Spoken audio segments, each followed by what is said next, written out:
Shalom dan selamat pagi. Perkenalkan, kami dari kelompok 5 akan mempresentasikan hasil diskusi kami.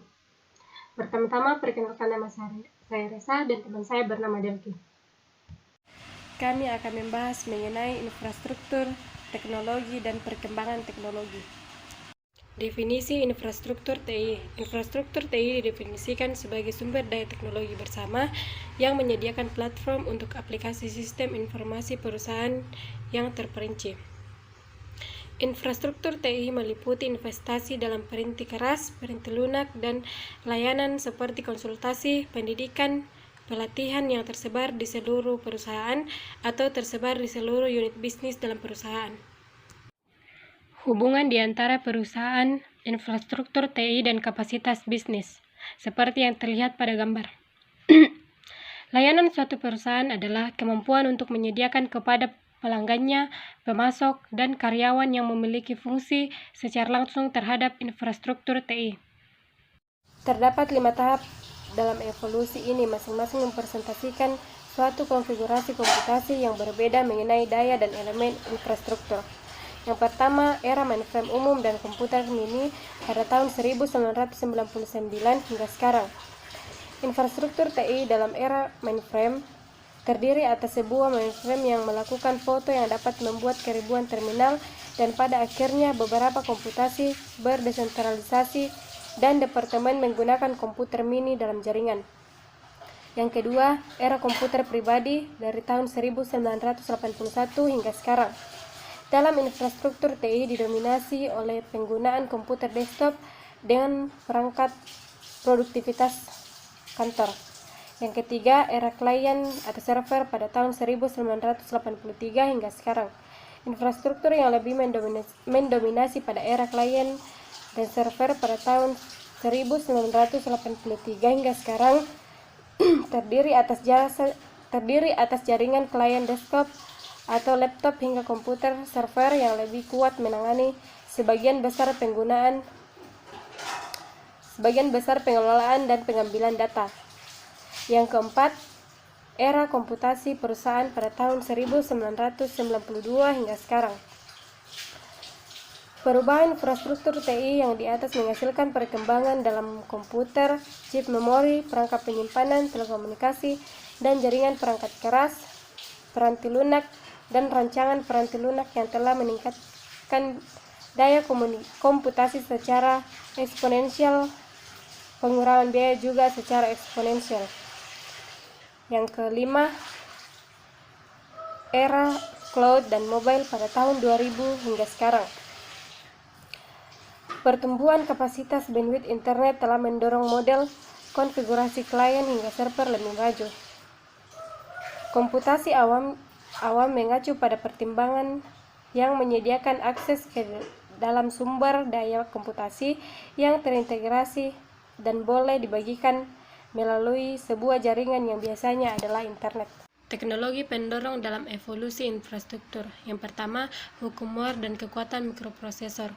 Hukum ini berkaitan dengan peningkatan secara eksponensial daya pemrosesan serta penurunan biaya teknologi komputer yang menyatakan setiap 18 bulan kemampuan mikroprosesor meningkat 2 kali lipat dan harga komputer turun 5%. Yang kedua, hukum media penyimpanan digital berkapasitas besar. Hukum ini berkaitan dengan penurunan biaya penyimpanan data yang menyatakan jumlah KB yang dapat disimpan pada media penyimpanan dengan biaya $1 meningkat 2 kali lipat dalam 15 bulan. Yang ketiga, hukum Metcalfe. Hukum ini menyatakan nilai jaringan bagi partisipan meningkat drastis pada saat jaringan tersebut menerima lebih banyak anggota baru. Yang keempat, penurunan biaya komunikasi dan internet. Penurunan biaya komunikasi yang begitu cepat dan persetujuan yang terus berkembang di sektor industri bidang teknologi dalam menerapkan standar komunikasi, standar kompilasi dan komunikasi telah mendorong lonjakan penggunaan komputer. Komponen infrastruktur TI. Yang pertama, platform perangkat keras komputer. Penyimpanan untuk keduanya dapat disediakan oleh sebuah hard drive di setiap server blade atau dengan drive penyimpanan eksternal yang sangat besar.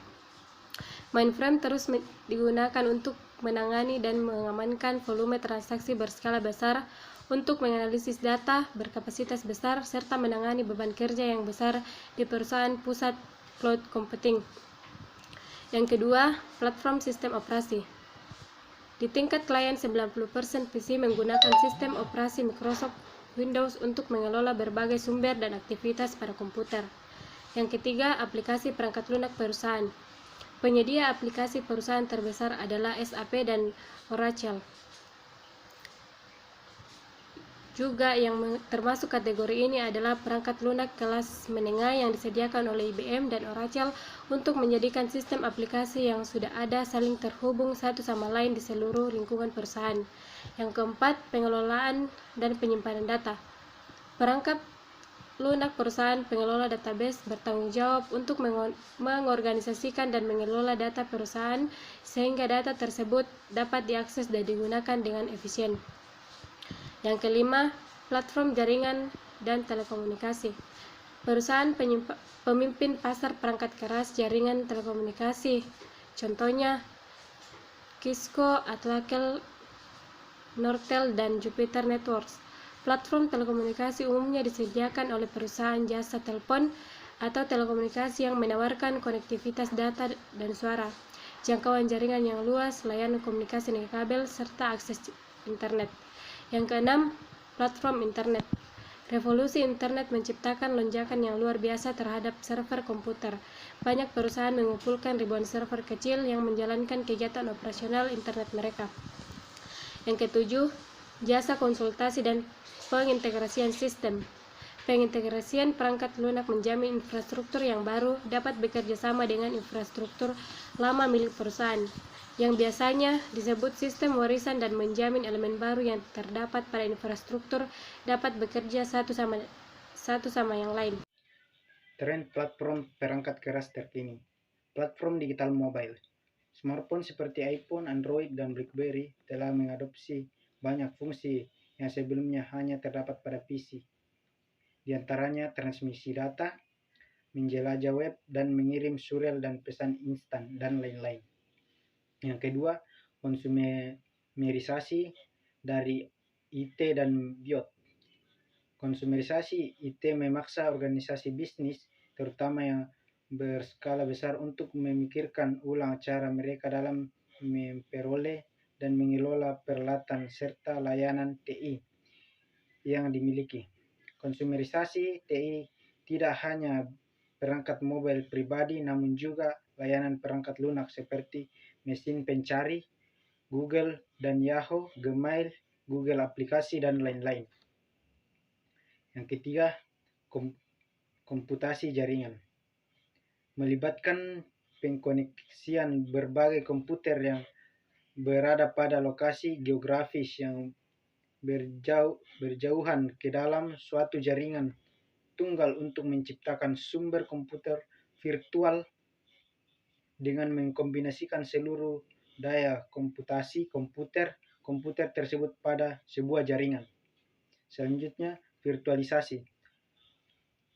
Proses penyajian serangkaian sumber daya komputasi seperti daya komputasi dan kapasitas penyimpanan data, sehingga mereka dapat diakses tanpa terbatas oleh fisik dan geografis.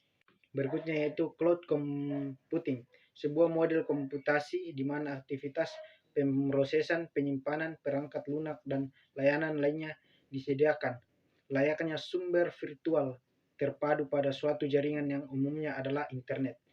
Berikutnya yaitu grand computing, mengacu pada praktik dan teknologi dalam merancang, memproduksi, menggunakan, dan menempatkan komputer, server, beserta perangkat bawaannya seperti monitor, printer, hard disk, serta perangkat jaringan dan telekomunikasi lainnya untuk meminimalisasikan dampaknya bagi lingkungan.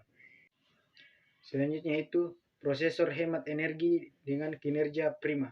Prosesor hemat energi mengurangi penggunaan listrik secara drastis pada perangkat digital. Yang berikutnya itu komputasi otonom.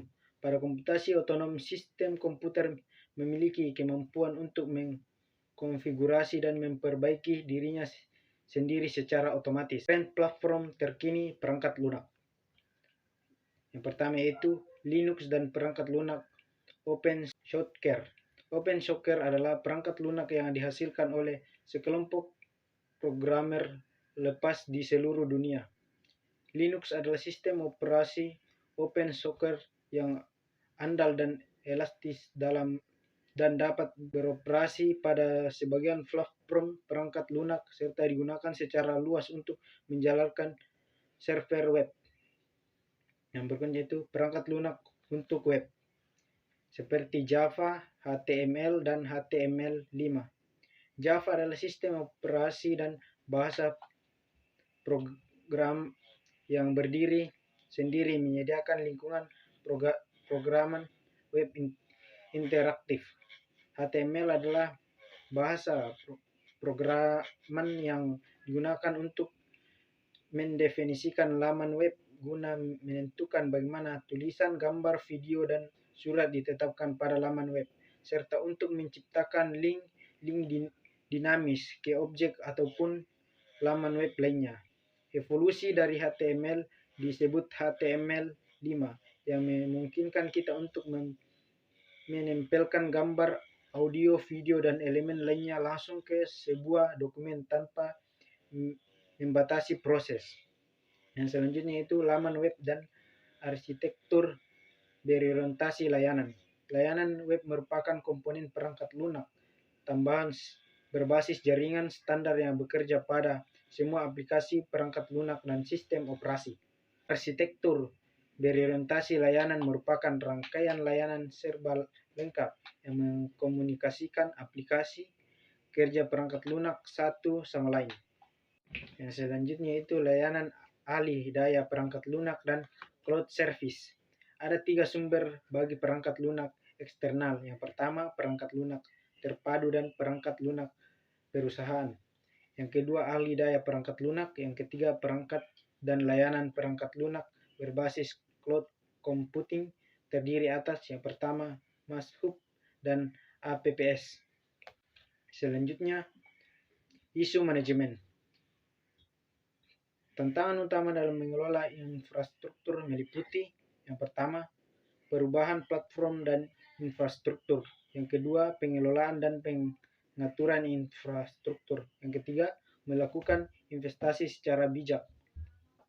Pedoman dalam memberikan solusi meliputi penggunaan model kekuatan kompetitif untuk menentukan seberapa besar anggaran yang perlu dikeluarkan untuk infrastruktur TI dan di mana perlu dilakukan investasi strategis pada infrastruktur serta TCO untuk set TI.